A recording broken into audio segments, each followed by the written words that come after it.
Sir आजकल husband और wife के बीच में डिस्कस बढ़ते जा रहे हैं। उनमें वो रिदम ये कह सकते हैं, वो अंडरस्टैंडिंग कम होती जा रही है। इसकी क्या वजह हो सकती है?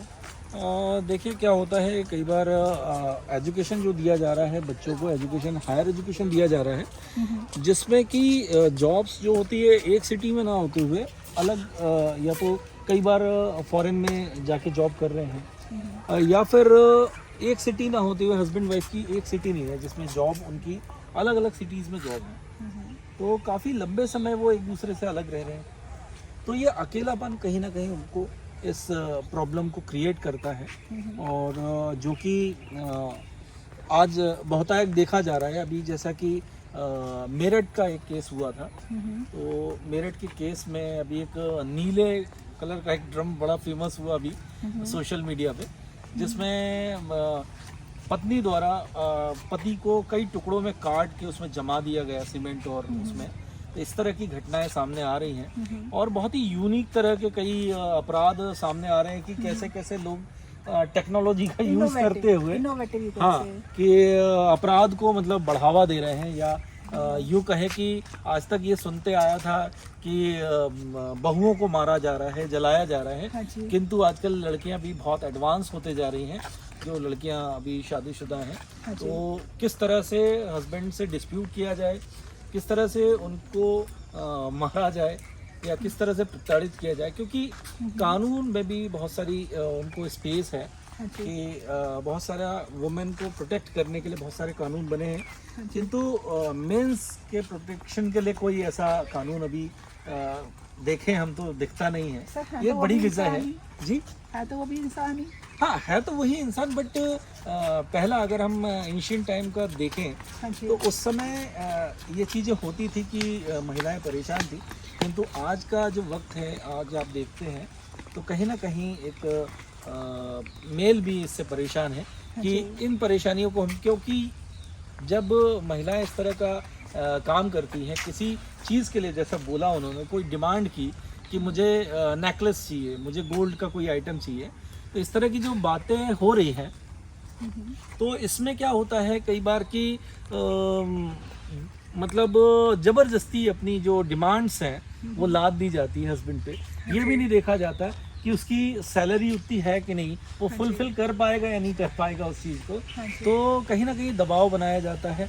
और मैं ये देखता हूँ कि शादी के पहले का जो लाइफ है उनका, उस लाइफ में अगर वो किसी के साथ रिलेशनशिप में है या फिर वो किसी को प्यार करती हैं, तो कई बार वो भुलाया नहीं जाता और कई बार परिवार के दबाव में शादी कर लेती हैं। तो ये एक बड़ी वजह है कि वो आपसी अलगाव उनमें हो रहा है।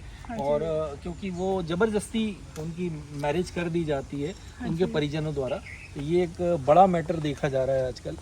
और कानून की अगर हम बात करें तो 498A की बात करें, जिसमें कि दहेज के लिए ये लगाई जाने वाली धारा है। तो इसमें आपने देखा होगा कि अगर बहू को कुछ परेशानी है और वो अपने ससुराल में है और जैसे ही वो अपने मायके जाती है लड़की, तो लड़की के पास माँ बाप बोलते हैं कि भाई कोई परेशानी तो नहीं है, तो कई बार लड़की बता देती, कई बार नहीं भी बताती है। और कई परिवारों में मैंने देखा है जब लड़का अकेला कमाने वाला हो या लड़की अकेले कमाने वाली हो, तो परिवार ही नहीं चाहता कि उनकी शादी हो। अच्छा। सबसे बड़ी वजह ये कि परिवार ही नहीं चाहता, क्योंकि उसके कारण तो परिवार चल रहा है। अच्छा। लड़का हो चाहे लड़की, अगर अकेला कमाने वाला है तो मेरा व्यू हो सकता है, आप लोग क्या सोचते हैं मुझे नहीं मालूम, कि उसमें ये चीज़ आप देख सकते हैं कि कभी भी इकलौता लड़का या इकलौती लड़की परिवार में है और वो कमाने वाले केवल वही है, तो उस जगह शादी संबंध तो मैं समझता हूँ कि वहाँ नहीं करने चाहिए, क्योंकि इस डिस्प्यूट से आप बच सकते हैं। क्योंकि हर व्यक्ति चाहता है, हर व्यक्ति को आराम पसंद है, हर व्यक्ति को ये चाहता है कि भाई मुझे काम ना करना पड़े और घर बैठे पैसा मिल जाए। तो आजकल कई परिवार के टूटने की वजह ये भी है कि बच्चा या बच्ची कमा रहे हैं, तो उस बच्चे की शादी वो करना नहीं चाहते। दिखाते जरूर हैं कि उनके लिए रिश्ते देख रहे हैं, लड़का देख रहे हैं या लड़की देख रहे हैं, दोनों ही पक्षों की बात कर रहा हूँ, पर उनकी शादी नहीं करना चाहता परिवार। खुद के माँ बाप ऐसे कर रहे हैं जी। ऐसे कई केसेस सामने आते हैं, बच्चों की उम्र निकल जाती है और शादी की उम्र होती नहीं है, और उस उम्र में कई जब वो उस एज पे होते हैं, जब उनके 2 या 3 बच्चे होते हैं, उस एज में उनकी शादी आजकल हो रही है, क्योंकि वो कुछ स्टेज पे जाके वो समझ जाते हैं कि ये हमारे साथ कुछ ना कुछ खेला हो रहा है, कि ये हमारी शादी होने नहीं दे रहा परिवार। ओहो। तो ये भी एक बड़ी वजह है। और उसके बाद जब बच्ची शादी होके जाती है अपने ससुराल में, तो वहाँ पे अगर जरा सी छींक भी बच्ची को आ जाए तो परिवार वाले एकदम दौड़ जाते हैं उसके पीछे, बोलते हैं क्या हुआ हमारी बच्ची को। तो ये एक बड़ी वजह है।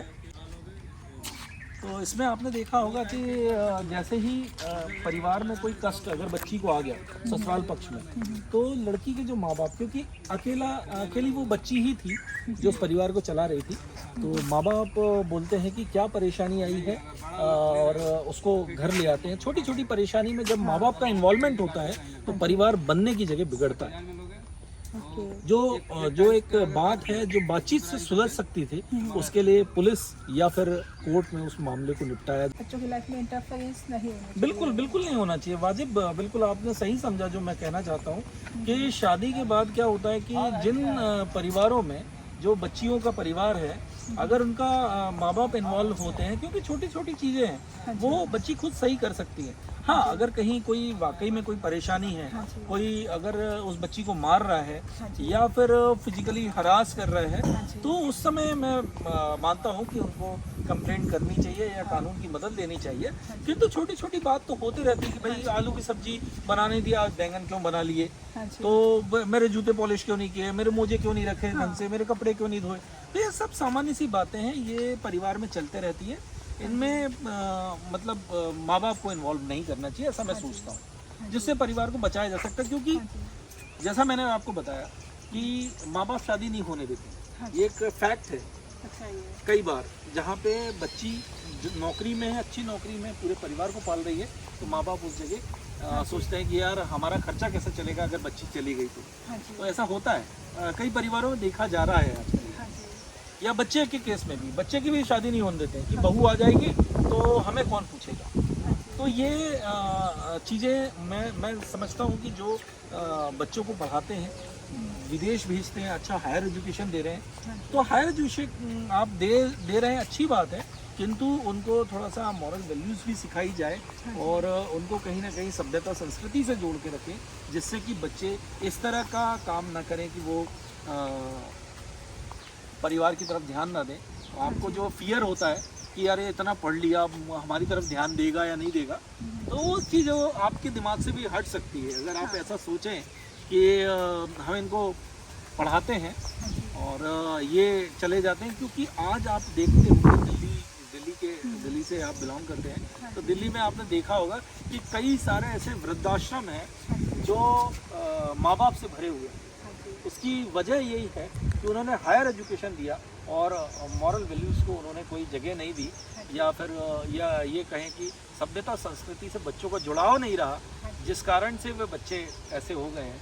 तो बस मेरा यही कहना है कि सभ्यता और संस्कृति तो हमारी जान है, और वो बच्चों में छोटे से दी जानी चाहिए। क्योंकि आपने देखा होगा एक छोटा सा घड़ा है, कच्चा घड़ा, तो उसको हम किसी भी तरह मूव कर सकते हैं। उसी तरह जब बच्चा छोटा होता है तो सारी चीज़ें उसको सिखाएं, एजुकेशन के साथ साथ वो चीज़ें भी सिखाएं जो आप चाहते हैं कि हमारे बच्चों में हो, और बच्चे आगे चल के हमारा ध्यान रख सकें। तो जो चीज़ हम बच्चों को देते हैं वही चीज़ हमें बाद में मिलती है।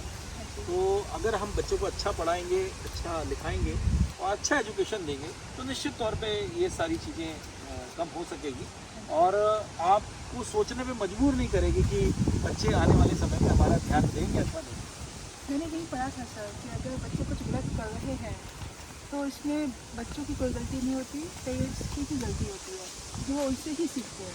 हाँ, एक्चुअल क्या है, आजकल सोशल मीडिया का बड़ा इसमें हाथ है कि बच्चे एजुकेशन का जो समय उनका चल रहा है, तो उस समय ये भी वो देखा गया है कि बच्चों को जो चीज़ सोशल मीडिया पे देखनी है वो तो वो देख ही रहे हैं, बट उसके बाद वो चीज़ देख रहे हैं जो एक एडल्ट को देखनी जानी चाहिए, या फिर ये बोले कि एडल्ट को भी नहीं देखना चाहिए। ऐसी साइटों पे बच्चे जाते हैं, और जब बच्चे अकेले होते हैं, क्योंकि माँ बाप की तरफ ध्यान नहीं दे रहे हैं और परिवार का कोई सदस्य ध्यान नहीं दे रहा है, तो वो अपनी जगह तलाशते हैं कि कोई तो हो जो हमको सुन सके, समझ सके, इसलिए वो गलत जगह कई बार चले जाते हैं। तो आप जब भी कभी बच्चों को अगर पढ़ने के लिए अलग से कमरा दे रहे हैं तो उस कमरे का दरवाज़ा अंदर से ना लगाने दें। ये चीज़ का ध्यान रखें कि बच्चा कहाँ जा रहा है, और अगर इंटरनेट पे कुछ सर्फिंग कर रहा है तो क्या कर रहा है, क्या देख रहा है, ये देखा जाना भी बहुत आवश्यक है।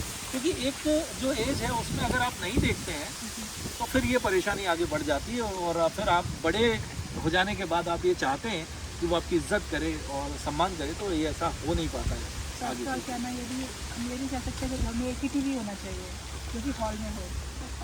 हम नहीं, मैं अगर टीवी का मैं इसकी बात नहीं कर रहा हूँ कि गैजेट्स कितने हो क्या हो, हाँ। उनका समय एक आप बांध दें कि टीवी अगर देखना ही है तो टीवी का जो समय होना चाहिए हाँ जी। वो होना चाहिए 15 मिनट, 20 मिनट, 30 मिनट, आधा घंटा मैक्सिमम आप रख लें तो काफ़ी हद तक सही हो पाएंगी ये सारी चीज़ें।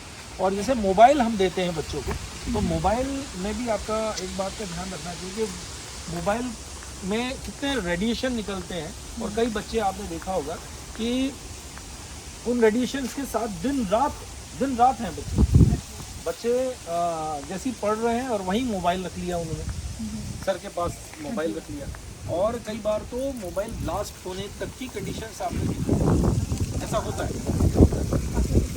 जी, मोबाइल ब्लास्ट हो गया। और कई बार बच्चे क्या है कि इतना मोबाइल में लिप्त रहते हैं कि कई बार वो जैसे स्विच ऑन कर देते हैं मोबाइल का, और उसके बाद स्विचिंग कर देते हैं, मोबाइल चार्ज हो रहा है उसके साथ साथ बात कर रहे हैं। कई बार जो आपकी केबल है, केबल कहीं से कटी हुई है, उनका ध्यान नहीं है, वो बात करें, करंट लग गया मोबाइल से, अगर सप्लाई आ रही है, इसमें सप्लाई है, वो कन्वर्ट कर रहा है डीसी में, कई बार झटका लगता है, गिर जाता है, सर में चोट लग जाती है, या पानी पीते पीते कभी शॉक लग गया उसको। तो ऐसी कई घटनाएं देखी गई हैं, इस तरह की घटनाएं होती हैं। तो इस तरह की घटना जब ही बच सकती है जब आप एक रिस्ट्रिक्शन लगाएंगे कि भाई इतना समय आपको देखना है, इससे ज़्यादा नहीं, और मोबाइल का भी आपको यूज़ कितने समय करना है, कितना नहीं। जी जी जी बिल्कुल। सब मैं एजुकेशन फील्ड से हूँ, तो मैं ये जानना चाहूँगी कि अगर मेरे विद्यार्थी पुलिस में आना चाहें और कोई बड़ा अधिकारी बनना चाहें तो किस तरह से वो बन सकते हैं, कौन से स्टेप्स हैं, कौन से स्टेजेस हैं जो उनको क्लियर करनी पड़ेंगी? तो देखिए मैम, क्या है कि पुलिस विभाग में आने के 3 से 4 रास्ते होते हैं। तो पहला तो आपका कांस्टेबल स्तर पे जैसे वो तैयारी अगर कर रहे हैं तो उसके लिए 10वीं होना अनिवार्य है, हाँ जी। 10th class. तो उसके बाद वो एंट्रेंस जो एग्ज़ाम लिया जाता है उसमें अगर वो मेरिट में आते हैं तो वो उसमें एंटर हो सकते हैं।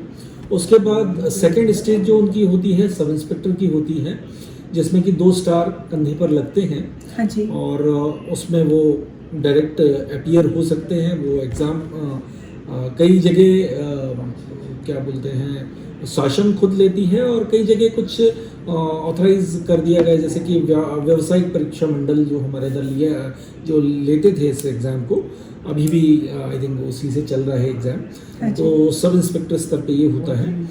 और उसके बाद डायरेक्ट डीएसपी के एग्ज़ाम होता है, जो कि 3 स्टार विदाउट रिबन होता है ये एग्ज़ाम, कि जो रैंक होती है 3 स्टार लगते हैं कंधे पर, और रिबन नहीं होती है उसमें, विदाउट रिबन 3 स्टार जो बोला जाता है, तो डीएसपी का पद होता है। शहरी क्षेत्र में उनको डीएसपी कहते हैं, और ग्रामीण क्षेत्र में एसडीओपी की पोस्ट उसको कहा जाता है। उसके साथ ही साथ अगर हम बात करें और अपर रैंक की पुलिस विभाग में, तो आप एक पुलिस अधीक्षक के रूप में आप उसमें भर्ती हो सकते हैं, जो कि डीएसपी वाला तो स्टेट पुलिसिंग लेती है, जैसे कि एमपीपीएससी, यूपीपीएससी होती है। और एक जो मैं बात करूं कि जिसमें कि आपका आईपीएस की रैंक मिलती है, तो यूपीएससी एग्ज़ाम होता है, जो कि काफ़ी सारे बच्चे दिल्ली जाके तैयारी कर रहे हैं, काफ़ी सारे बच्चे कोटा में तैयारी कर रहे हैं, काफ़ी सारे बच्चे और भी बड़े शहरों में जाके उसकी तैयारी करते हैं। तो यूपीएससी के थ्रू आप उसमें करते हैं, और ऑल इंडिया रैंक उसमें लगती है। और कोई काम कठिन नहीं है, हाँ जी। ये ज़रूर मैं कहूँगा कि मेहनत बहुत करनी पड़ती है हाँ जी। और हो जाता है अगर आप मेहनत करते हैं तो, क्योंकि ऑल ओवर इंडिया की रैंक उसमें लगती है, तो मेहनत आप समझ सकते हैं कि बहुत मेहनत के बाद वो पद मिलता है।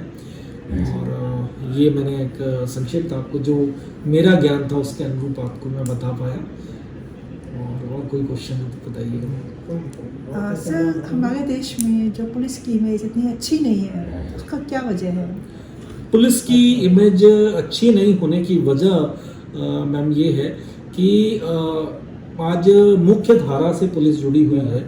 हर एक समाज का व्यक्ति कहीं ना कहीं किसी थाने में या पुलिस के आम जीवन में पुलिस का कहीं ना कहीं कभी ना कभी आप थाने गए होंगे या किसी पुलिस अधिकारी या कर्मचारी से आपकी बातचीत हुई होगी।